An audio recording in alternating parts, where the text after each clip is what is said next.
Assalamualaikum warahmatullahi wabarakatuh. Halo teman-teman, nama aku Salsabila Nur Husna dengan NIM K4523062. Di sini aku ingin mempresentasikan hasil video aku dengan tema isu lingkungan yang ada di dunia. Dan aku mengambil judul Pengaruh erosi terhadap produktivitas pertanian dunia.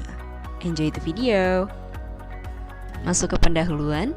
Erosi adalah proses alami yang melibatkan pengikisan, pengangkutan, dan pengendapan partikel tanah oleh air, angin, atau aktivitas manusia.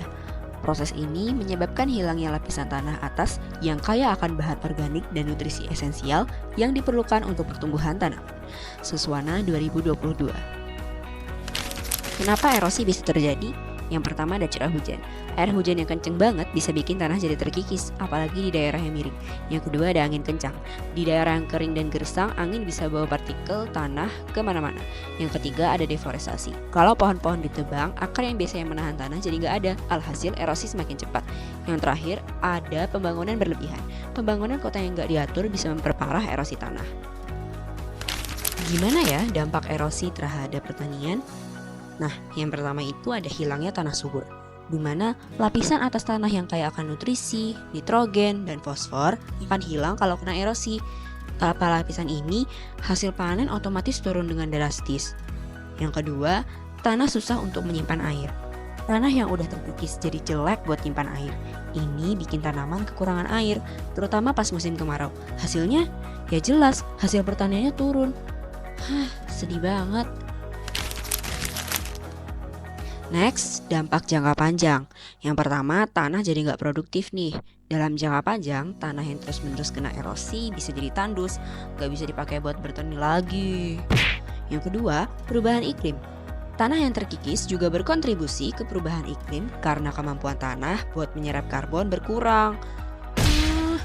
Yang ketiga, petani kehilangan mata pencaharian. Di banyak negara berkembang, petani yang lahannya terkikis parah bakal kehilangan mata pencaharian dan akhirnya pindah ke kota. Cara mengatasi erosi tanah supaya pertanian tetap oke. Yang pertama ada teknik konservasi tanah. Kita bisa menggunakan sistem terasering. Di lahan miring, coba bikin teras-teras biar airnya nggak gampang mengalir turun dan menyeret tanah. Yang kedua ada manajemen air yang oke seperti membuat sistem irigasi. Yang ketiga ada reboisasi di mana kita bisa menanam pohon di sekitar lahan pertanian untuk jaga struktur tanah agar tetap kokoh. Yang terakhir bisa menambahkan bahan organik seperti kompos atau pupuk alami ke tanah biar strukturnya makin kuat dan daya serap airnya lebih baik. Jadi resiko erosi berkurang. Jadi kesimpulannya erosi tanah tuh berdampak banget nih buat hasil pertanian dunia. Kalau nggak ada upaya buat ngatasin erosi, produktivitas lahan bakal terus menurun dan ini adalah ancaman besar buat ketahanan pangan.